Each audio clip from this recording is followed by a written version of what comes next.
In this video, I'd like to demonstrate how to use my breakaway crochet method to make this Northern Lights Christmas stocking.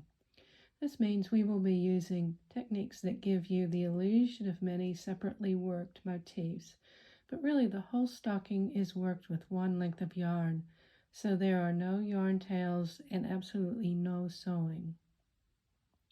Each stocking uses only 1 or 2 balls of yarn, and once you understand the pattern, they work up quite quickly. So if you're running a Christmas market stall, then these might be a good idea for you to keep in mind. Now for suggestions on what yarn to use and other important information, please download the free pattern from Ravelry. The link is in the description below. And if you haven't done so already, please watch the introductory videos for my breakaway techniques. I'll also put the links for those in the description. As far as the motif that is used in this project goes, it's very similar to the 2-round training wheel, which hopefully you already know how to make. The only difference is that chain 5 spaces were added in each corner, which turn the circle into a square. And here's how the corner of the little squares help to form the stars that you see. So when you join the 4 corners with other motifs, you get the lacy effect. Now, since this is a 3D project and not an ordinary rectangular one, the squares have to be made and joined in a specific sequence. So as the tutorial goes on, I'll explain the basic techniques you will need to know, and I'll also clarify certain sections of the pattern that might need further explanation. The good news is that many elements of this pattern repeat over and over again. So I'll introduce you to the terminology I'll be using that saves me from having to repeat every single stitch over and over again. The explanations of the terms can be found in the cheat sheet in the written pattern. I'll begin here with the first few squares, and I'll demonstrate each new term as it comes to hand. We will be starting with square 1, which is here at the toe. So let's start with square 1, and we're going to work round 1, this little training wheel that's in the middle of every little square we do. So to start, yarn around 3 times, make our floating ring with another yarn around pinch, yarn around pinch, yarn around, and pull through those 2 pinched loops to make the floating ring. That's the center of our little wheel we're making. Now we've got some extra loops on the hook that we don't need to make a double crochet. So be careful that you only use the ones that we need. So after the floating ring, we yarn around, pull through 2, yarn around, pull through 2 to make the first double crochet and leave these spare loops on the hook. And since we don't really need them right now, we can give ourselves a little bit of slack by twisting that around and keeping this slack thread free from the stitches we're doing in our little circle to start. Alright, so we've made our first double crochet. We need 11 more to finish the first round. So again, just working double crochets into the floating ring until we have 12 stitches.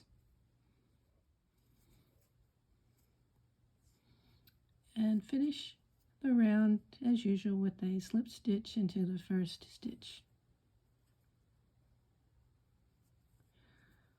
So there we have worked round 1. Remember that because that's how every single square is going to start out.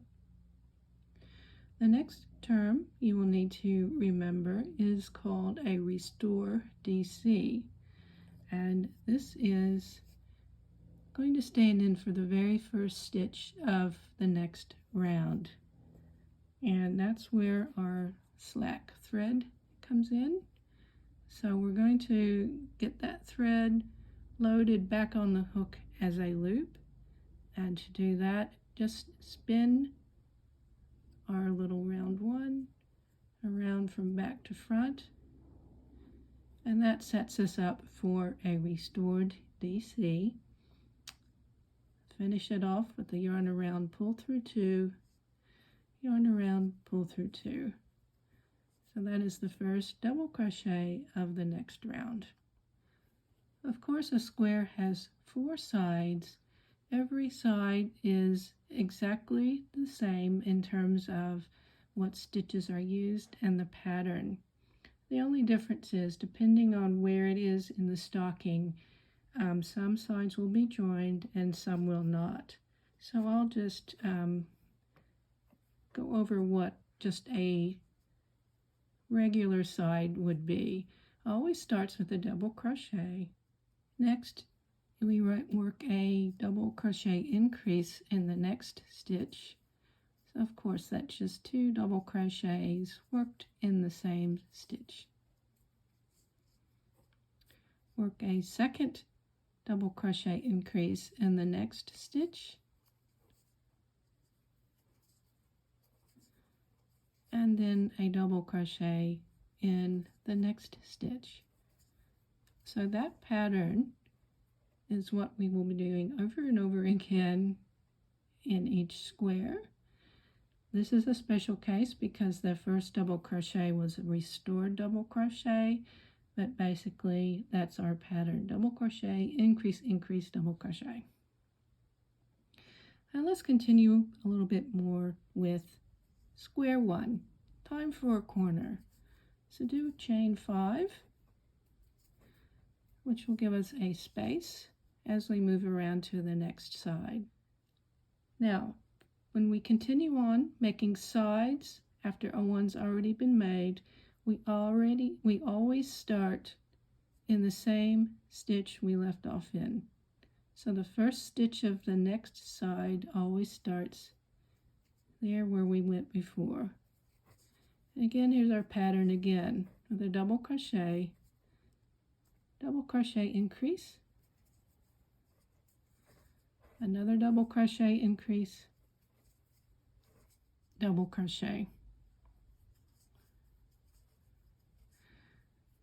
Let's continue on with square 1 with another corner. So 5 more chains, and we've got one more side to do. And just to make sure that hits home, whenever we start a new side, always go in that same stitch where we left off. And you should know the sequence by now. Double crochet, increase, increase, double crochet. Now we're almost finished with square 1. Let's do another chain 5. And it's at this point where we're ready to move on to square 2. And there are a couple more terms to understand when we get to square 2. So let's continue on. So remember, every square starts with a training wheel. This is no exception. So I'll start and work round 1 for you and join you when I'm finished.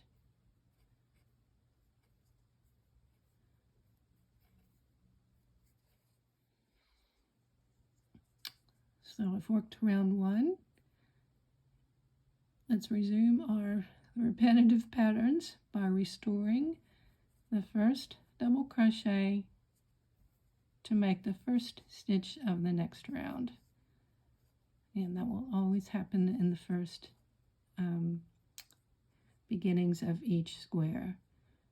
Let's begin a side with the next increase, but something a little bit different happens here, because now we need to join the square we're working on to the first one. So let me just lay this out and show you what I mean. We have square 1. We've gotten to the halfway point of this side. we need to join it to the halfway point on this side here, on the square before. This is, again, something that's going to happen at the beginning of every square. And what we're working on now is called a joined first side. All right, so let's go ahead and make a joined first side. We've gotten to the halfway point.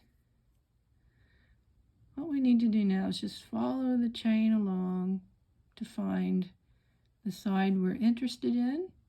Count back 1, 2, 3 stitches. Find that stitch above that third stitch. Put the hook in and do a slip stitch. And that's joined our side, and we need to finish the side we're working on. So continue with the second increase and the last double crochet. So what we've just done there is a joined first side because it has the restored double crochet in it. Here's another term here. We've also got to join the corner we're about to make with the corner we've done before. So a new term is to do a joined corner. So to work a joined corner, we always begin with chain 2, and we slip stitch into the appropriate corner, which in this case is this space here. And just like the join, finding where the join is here, we can find the next corner in pretty much the same way, but usually that next corner is going to be pretty obvious. So let's slip stitch into that corner there and chain 2, and that is a joined corner. So remember the sequence: chain 2, slip stitch, chain 2. Continue with square 2 with another side, chain 5, and one more side.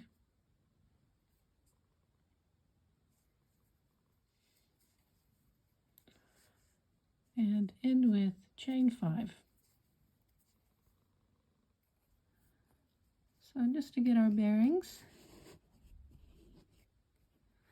square 1 and square 2, we've done a joined side, a joined corner, a side, a corner, and a side, and that's going to be a corner eventually.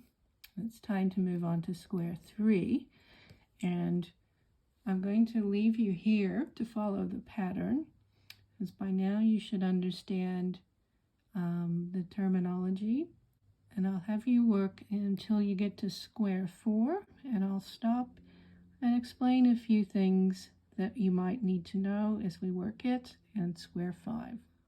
Now, I've stopped between square 4 and square 5. I've started here. As you can see, I've worked the first round. I've started the first joined side. I just wanted to go over a first joined side one more time, because we're actually going to change direction. While these squares all go in a line, we're now going to turn the corner. So the way we always know we're going into the right place when we make a join, again, is to follow the chain along and count back those 3 stitches, and that's where the next join will be. So I just wanted to make sure that was clear. Let's finish that first join side. And now we've got another joined corner. Now you notice we've already been in there before, well, that's okay. We just treat it the same way, with the small exception. Well, let's do our chain 2 first. Again, we know it's the right corner, so we follow along. If we've already been into a corner, try to find the slip stitch you used before and go into it, and then from then on try to go into the same place each time, and that just makes your the center of all your little stars look just a little bit neater. Chain 2 to finish the joined corner. We've got another joined side here. So I'll just start that because this is also going to be a little bit unusual. I just want to make sure I explain it just to make sure you know how to navigate your way through this pattern. So we've started the first 3 stitches and we've got to join to the next side, and it looks a little bit different because we've got that corner there where we've already joined, but we still follow along, even if you kind of open up what you're doing and follow along. That's your kind of roadmap for where to go next. So we're going to join in that stitch there, and notice that that kind of bunches up these squares beforehand because we haven't gone in sort of a grid. We've sort of turned the corner, and that is on purpose because eventually this square is going to be folded in half. So don't worry about that on square 5. There's a little bit of distortion. That's on purpose. And finish the side with the increase and the last double crochet. Let's do another joined corner. Again, find that slip stitch where you've gone in before. Chain 2. And we've got one more side there to do on square number 5. So here's where we are at the end of square 5. We've done the chain 5, ready to start square 6. And I think you can see what's happening. We've started around and we've made a U-turn. We've got one more to put here. That's square number 6. I'm going to go ahead and start square number 6, but there's another interesting point I want to show you when I get to the third side. So just to catch you up with square 6, notice I've worked round 1, the first joined side, a joined corner, a joined side, another joined corner, and the next side is also a joined side, and again we're going to go into this side here, which doesn't look like you're supposed to do, but that is absolutely correct.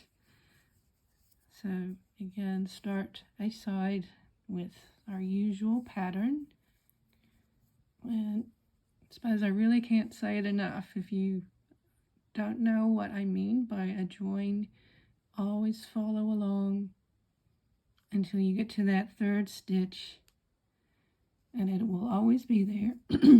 It hardly will ever be different. In fact, I don't think it will ever be different in this project. That's how you will always know where the next join will be. So I'm just finishing this side, and I've got another joined corner here on square 6.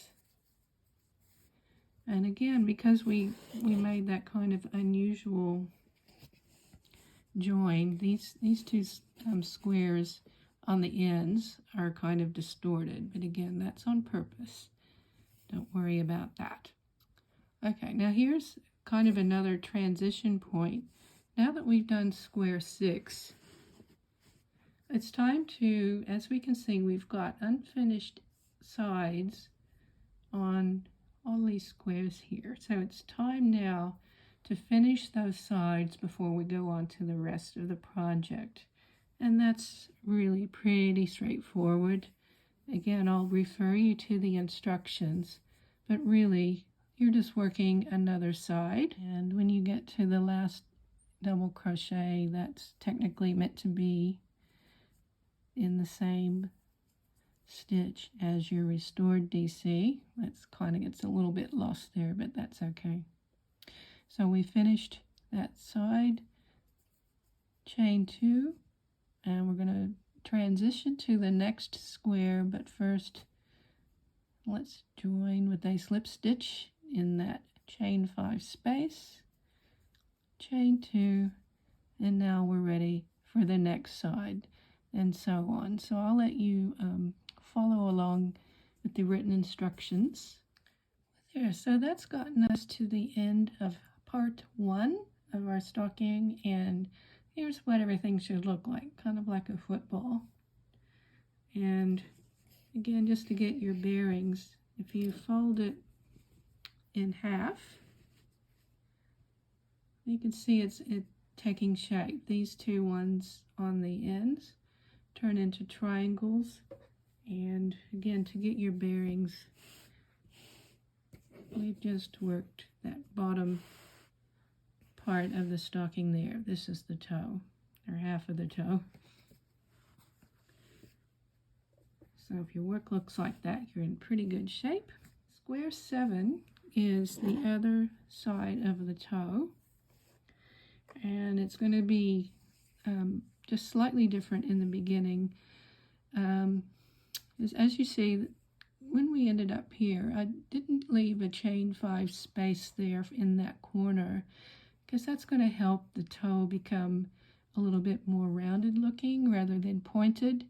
So there's not meant to be a chain 5 space there, and we're not starting the next square with a chain 5, because I want that seam to be connected up, and again, that'll improve the appearance of the toe. So don't get confused. Square 7 still starts the same way with work round 1.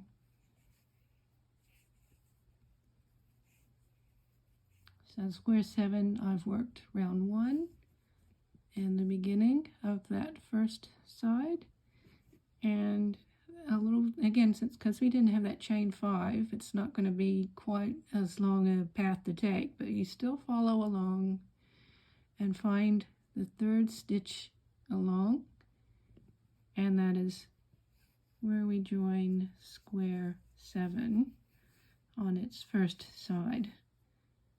Again, that's really the only time that's going to happen, so I wanted to make sure I pointed out that you were doing the right thing. Let's finish that first joined side and carry on. Again, you've got chain 2, a joined corner,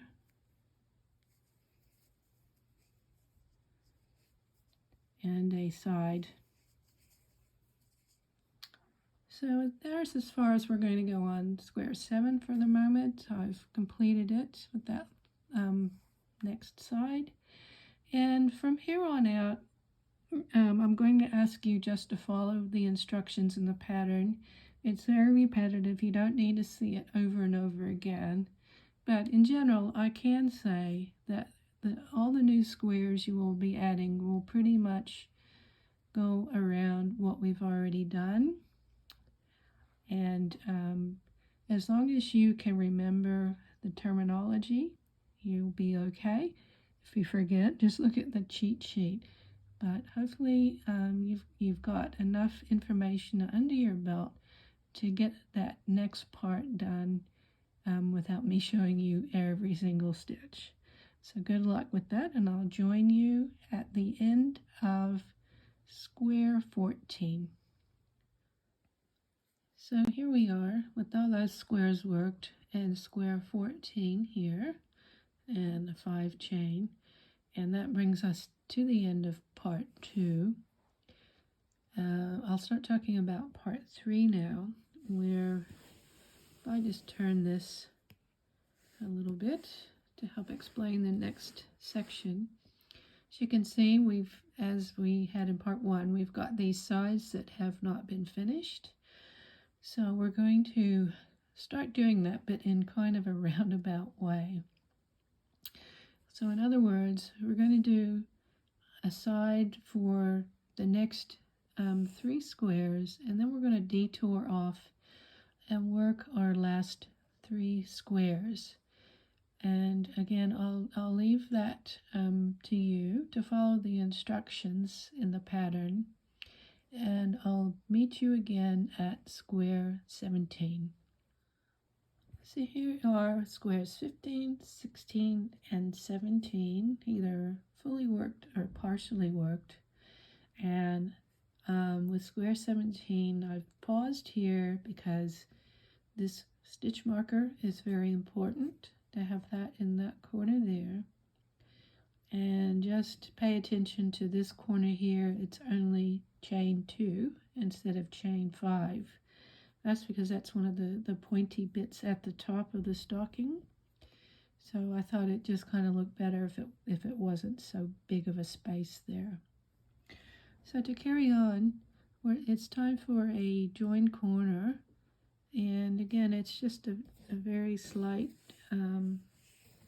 different way of doing it. It's really not that big a deal. But as always, you start with the chain 2. Find that corner, go into the slip stitch, make another slip stitch, chain 2, and even though these are not lined up next to each other, the next step is then to go on and finish this square here. Remember that was square 15. All right. So going around square 15, join corner, going around this square here, and I'm going to stop when I get here for something that will really help us finish off this stocking. So here we are just about ready to finish what would be square 11.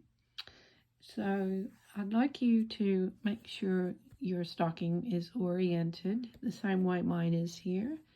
Just to help you out, here's that marked corner, and here's where your hook should be, and everything, you know, this is all going to be quite distorted again, but that's okay. Okay, so to help us figure out what to do next, I'd like you to sort of fold the stocking up so that it's going to look more like the finished product, and that will help us navigate our way through. So take this marked corner, and we're going to flip the stocking over so that we have the wrong side up. All right, so we've moved our stitch marker up there. Here's our hook. And now here's where the magic starts to happen. I'll just take the hook out for the moment. That's going to get in the way. Now we're going to take, there should be a chain 2 there that belongs to this next corner here. I'm going to grab those together, and we're going to fold this square in half diagonally, making this corner meet that one there. So just fold that up like that, and see, we've turned that square into a triangle.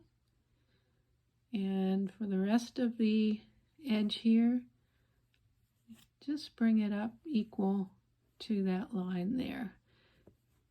So we've got this corner matching that one, the next corner matches up with that one there, and so on. We've got 2 chain 5 spaces at the end. Here's the toe part down here, and we're almost ready to go on. One more thing to do. I'd like you to grab again this marked corner, and we're going to fold it down so that it meets this corner here. So we're going to actually crease that square here and bring this one like that. So again, we've got another triangle here, and this square sits on top of that one down there.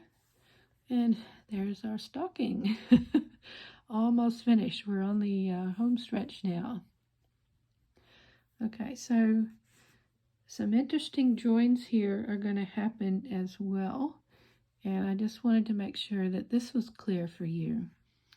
So the next thing to do is to join the next corner, and the only difference between this corner and some of the others is that we've got kind of a three-way intersection here. So here's the next corner where we would normally join, but this time we need to pick up this marked corner at the same time, and we're going to slip stitch through all of those layers. So going through all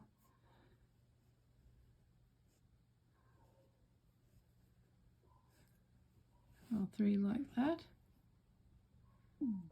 And now we're going to work our way across the top here.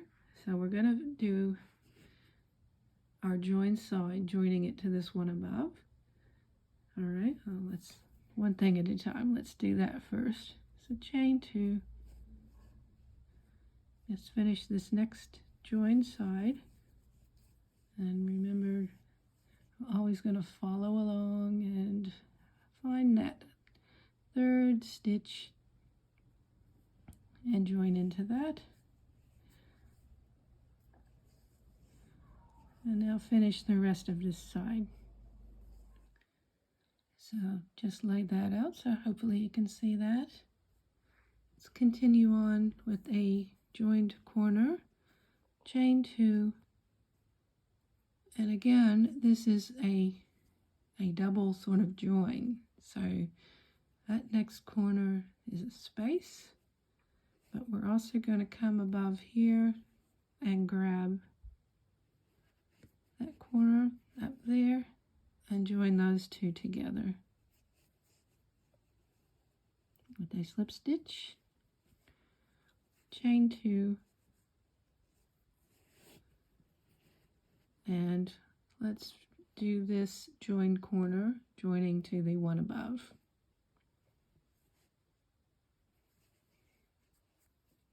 And again, if you get lost,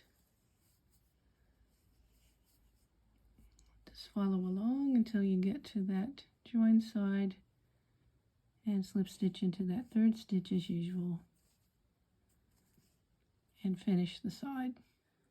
And so this process continues with another double joined side, I suppose we could call it, where we have the next corner and the one just above it joined together here,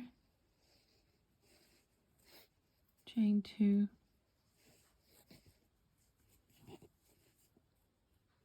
do another joined side and joining it to that one above,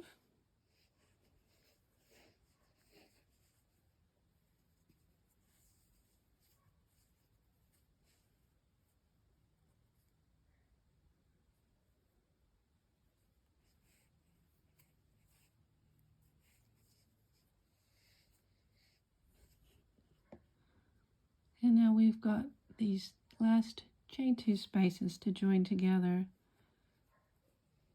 So chain 2 and slip stitch through both of those, chain 2,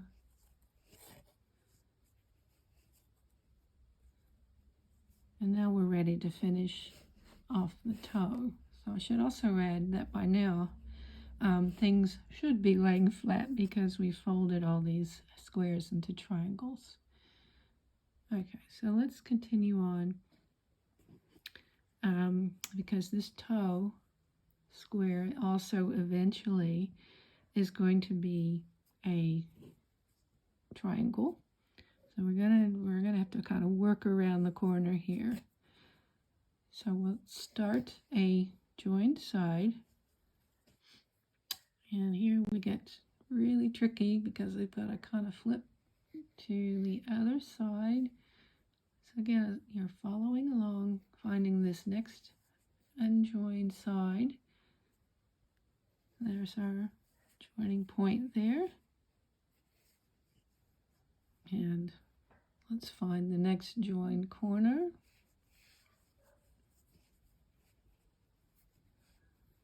It's getting a little tight because we've almost closed everything up.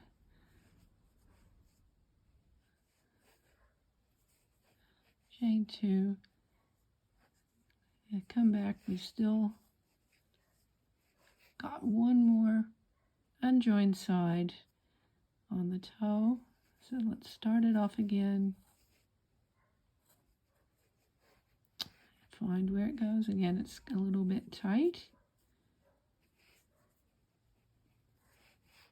So let's fish this out. There it is. Again, if we follow along, we'll always find the side we're supposed to join to.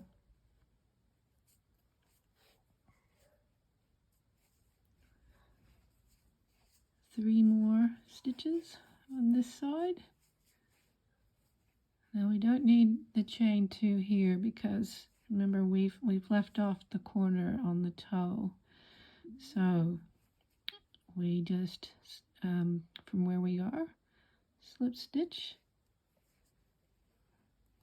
into there, which is where we began in the whole project, right at the point of the toe. And let's check our work now. Looks like we've made it. And to finish off the top edge, I suppose you could leave it if you wanted to, but if you want to finish off the top edge, I've just done 3 rows of a zigzag pattern, all in single crochet, and I've put a little loop on there for hanging. The instructions for that border are also in the pattern. I won't go through it here because there's nothing too groundbreaking there. That should be easy enough to follow. Just when you join, you're joining at the back here so that you can finish with the loop. So there we have it. Good luck with this. This is a kind of a challenging project, but just thinking about one thing at a time helps it be a little bit less overwhelming. I'd love to see what you make, so please keep in touch. Thanks for watching, and hope to join you again soon.